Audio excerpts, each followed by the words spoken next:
E aí pessoal, tudo bom? Vamos então continuar nossas aulinhas aqui. Hoje vamos falar da semana 2 do PET 4, vamos falar mais sobre o DNA em si. Semana passada a gente recordou a célula, as organelas. Agora vamos falar bem específico do DNA, que é a base do estudo da genética, que é o que a gente vai estudar nesse PET 4. As mudanças no DNA, o que se faz com o DNA, né, a biotecnologia e tudo mais. As atividades dessa semana, né, o PET, a semana 2, ela começa lá na página 34, né, vem todo o texto, e na página 35, no meio aqui da página 35, a gente tem as atividades. Então vamos falar sobre as atividades e com isso a gente vai comentando sobre a matéria. Número 1. Conceitue os termos abaixo: cromatina, o RNA, o nucleoplasma, o material genético e o nucleotídeo. Esses todos são termos relacionados com o DNA, certo? São partes de DNA, estruturas, são muitas coisas que tem ali. Então vamos começar. Aqui a gente tem uma célula, né? Uma célula eucarionte, porque ela possui um núcleo. Somente células eucariontes vão apresentar um núcleo. E dentro desse núcleo a gente tem o DNA. Aqui essa imagem está em espanhol, né? ADN é o DNA, porque tanto no espanhol quanto no português é a sigla para ácido desoxirribonucleico. É o nome químico aí do DNA. DNA vai ser a sigla em inglês. O DNA no núcleo, ele se apresenta de algumas formas. O mais comum que a gente vê em imagem é a forma de cromossomo, né? Que tá por causa do espanhol tão lá, mas é cromossomo em português. Que é essa forma que a gente chama de condensada, que você tem dois cromossomos que se duplicaram. Na semana que vem a gente vai falar sobre divisão celular, vamos entender bem disso. Mas o cromossomo ele se duplicou e ficou grudadinho, ficando esses bracinhos aí que a gente chama dos cromossomos e as cromátides aí que a gente vai ver semana que vem. Mas tirando a época de divisão celular, o DNA ele é uma forma de filamento, ele é um fiozinho muito grande, gigantesco. Se a gente fosse esticar o DNA, seria muitos e muitos quilômetros. E ele é todo enrolado. Não sei se é muito antigo, mas se vocês chegaram a ver aqueles telefones fixos que tinha um fio que era todo enrolado, aquele fio que ligava o fone no aparelho, o DNA ele tem mais ou menos aquilo. Ele é todo enrolado ali dentro do núcleo em proteínas que a gente chama de histonas. E cada um desses aí a gente chama de nucleossomo, essa relação da histona com o DNA enroladinho nela, que dá essa estrutura, uma estabilidade para o DNA. Se a gente continuar esticando o DNA, a gente vai ter uma fita, que nem está fazendo aqui, uma fita onde a gente tem uma sequência. O DNA ele tem esse formato de dupla hélice, esse formato dele aqui. A dupla hélice tem duas fitas de DNA que se giram uma em volta da outra e que formam o que a gente chama de gene. Esse gene é uma sequência de DNA que consegue fabricar uma proteína. Eu falei na semana passada, o núcleo ele manda na célula. Por quê? É no DNA que tem a receita, vamos dizer assim, o código para fazer tudo no corpo do ser vivo. Aqui no DNA, nessa sequência de coisinhas coloridas, tem toda a receitinha das substâncias que vão ser produzidas para fazer o ser vivo crescer, para definir se ele vai ser um homem, se vai ser uma mulher, a cor do cabelo, a cor da pele, a cor dos olhos, os órgãos, onde cada parte do corpo vai nascer. O DNA te fala que aqui sai um braço, aqui sai uma cabeça, as orelhas vão ficar uma de cada lado da cabeça. Então tudo isso está escrito no DNA. A gente fala que ele é a substância que manda em tudo ali. Tudo ali está escrito no DNA para te falar o que vai surgir, a época, como. Então o gene é essa menor parte do DNA que te dá uma informação do que fazer. Ele vai sair do núcleo, vai lá para aquelas organelas que produzem as coisas e vão seguir o serviço. Então o DNA ele é uma fita nessa dupla hélice que é dividida em gene. O gene, ele é a menor parte do DNA que consegue codificar algo. E essa parte, esse gene, é formado por outras pecinhas menores que a gente chama de nucleotídeo. Aqui é por causa que está em espanhol, mas em nucleotídeo.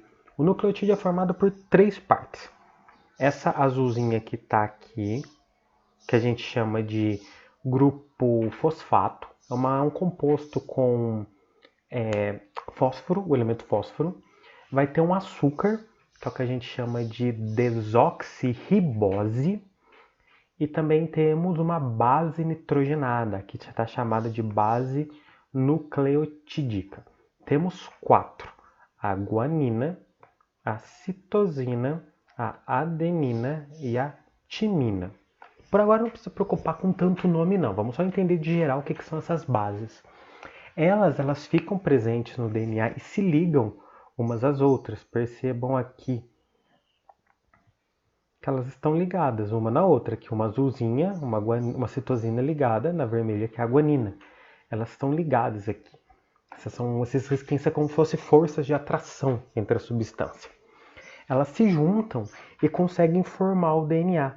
E é essa sequência de substâncias químicas, dessas coisinhas coloridas, que vai ser o código. Pensa um código de barras, aquele código de barra de embalagem.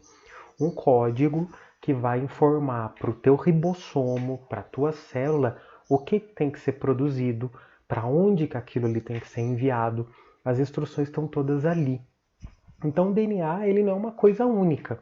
Ele é um enovelado, ela é uma grande substância. Se a gente for pegar e analisar cada partezinha dele, a gente vê que tem muito mais coisa, não é uma coisa única.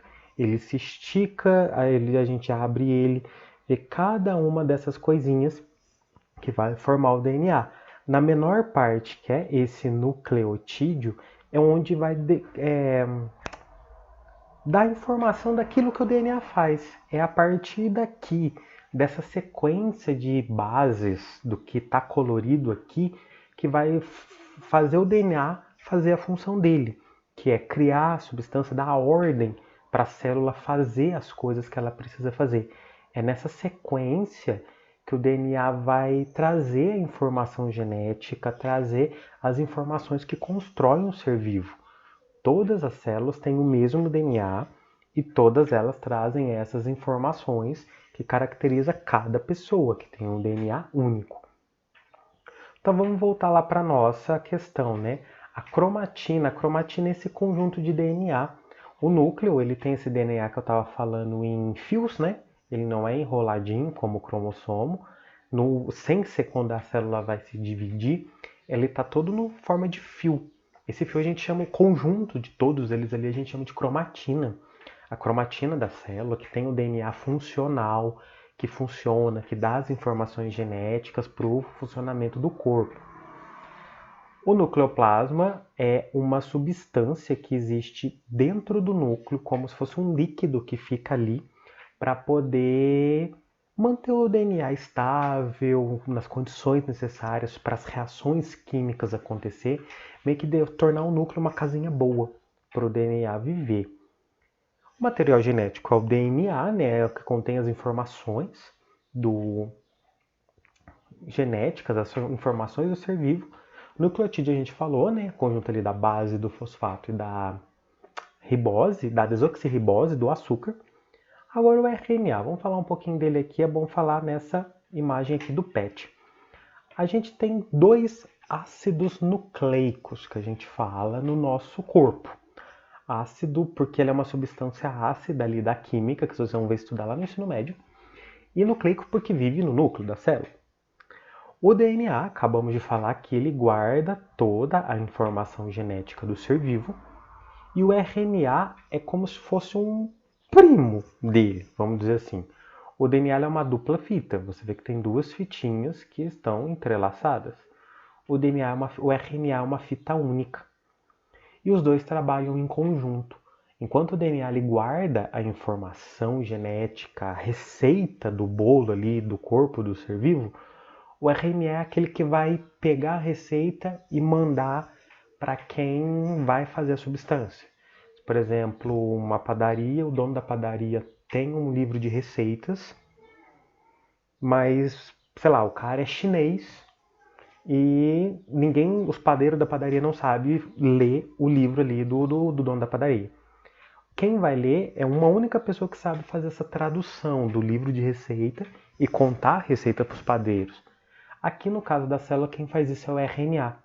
O DNA tem a receita de fazer as proteínas, mas o retículo, o ribossomo não consegue ler o DNA. Quem consegue ler ele é o RNA. Então existe um processo que a gente chama de tradução, onde o DNA se abre, substâncias vão colando aqui, formam uma molécula de RNA que tem a informação, a cópia do que o DNA estava dizendo e manda para fora da célula para fazer a proteína. Então o RNA ele atua na produção de proteína, ele leva a informação do DNA para onde ela tem que ir para a substância ser produzida. O RNA ele traduz, ele explica o que o DNA está mandando. E que, como fala nesse quadro, é muito importante guardar, né? O RNA ele vai participar dessa produção de proteína, além de levar a informação, aqueles ribossomos são feitos de RNA. Ele tem uma fita simples e tem a diferença de açúcares, dos nomes, das substâncias que formam ele. E, basicamente, a função dele é produzir proteína e levar a informação do DNA até o destino dele. Certinho? Então agora vamos para o número 2. O núcleo celular possui 4 componentes básicos, que são... Isso a gente vê aqui em cima, né? Tá falando bonitinho aqui, mas vamos falar um pouco dessas alternativas. Envelope nuclear é o núcleo, aquela estrutura onde o DNA está lá dentro. O RNA, acabamos de falar, é essa substância, essa molécula que traduz o DNA. O DNA é a molécula que guarda as informações genéticas e o cromossomo é uma forma de apresentação do DNA. Ele se enrola antes da célula se dividir e vira isso aqui, que é um cromossomo. Na letra B, o que estava de diferente, que não falamos, foi o nucleossomo, que é uma estrutura que tem dentro do DNA, dentro do núcleo, onde são produzidos os ribossomos. As histonas, falamos lá na outra imagem, é uma proteína onde o DNA se enrola, ele fica bem enovelado, bem enroladinho. A cromatina é o DNA, né? A gente falou ali em cima. O nucleolo é onde se produz também ribossomos, ali bem no meiolo dele você tem uma parte ali que forma o ribossomo, aquela organela que produz proteína, e ela é feita de RNA. E só as outras alternativas repetem. Então, volta no texto e vê o que é básico que tem no núcleo celular. Tudo isso aqui existe na célula, nada disso é falso, mas algo está no núcleo, tem coisas que não estão, e tem algo que é básico e obrigatório existir no núcleo. Tem algumas que passam muito bem sem, mas algumas é obrigatório existir ali. Certinho? Número 3. As células eucariotas apresentam material genético contido por uma membrana, o que caracteriza o núcleo. A membrana que separa o material genético do citoplasma é designada de quê? Qual que é o nome da membrana do núcleo? O núcleo a gente sempre mostra essa organela, esférica e tal. Ela tem uma membraninha que delimita, né? A parede ali que delimita isso. Como que chama? E a número 4, qual a função dos poros presentes no envelope nuclear? O núcleo, pessoal, ele não é fechadão. Ele é cheio de furinhos em volta dele. Em toda a estrutura do núcleo ele é cheio de furinhos. Ele tem uma função. Vamos pensar aqui. O RNA ele está aqui dentro. Ele copia a ordem do núcleo. E eu não falei que ele tem que sair do núcleo para ir para o ribossomo, para ir para o retículo. Por onde será que esse RNA passa? Esses poros aí têm uma função importante para o metabolismo da célula. Então tá mais ou menos aí o que vocês têm que responder na número 4. Então é isso, pessoal. Essa semana eram essas as atividades. Qualquer dúvida, não deixem de me perguntar. É muito nome, é muita coisa, parece que é difícil, mas não é. Entender o núcleo é muito fácil. a gente tem que entender um pouco das partes. O DNA, que guarda a informação, o RNA, que copia a informação do DNA e manda para quem vai fazer a proteína. Lembra lá do que eu contei? Você tem um livro de receita numa língua que você não conhece e os padeiros, quem vai cozinhar, não sabe ler esse livro. Você precisa de um tradutor que vai ler esse livro e contar a receita para quem vai cozinhar. É o que acontece com o DNA, o RNA e quem faz a proteína. O DNA tem a receita, o RNA lê, traduz e conta para quem vai cozinhar, para quem vai fazer a proteína. E fica fácil entender assim. E as partes do núcleo é sempre guardar. A cromatina é o DNA, o nucleossomo, os nucléolos, são todas estruturas internas ali do núcleo, o, os poros, a importância dele. É fácil, é muito nome, mas só ler com atenção, assistir os vídeos, que fica fácil de entender. Não é impossível. E lembre-se, qualquer dúvida, me procura, me manda mensagem. Não pode ficar com dúvida que isso é muito importante, porque além da matéria agora para o nono ano, no ensino médio vocês vão precisar desse assunto de célula, de núcleo em biologia. Então aprender bastante aqui para não ter dificuldade nos anos que vão vir por aí. Certo, pessoal? A gente se vê. Até mais.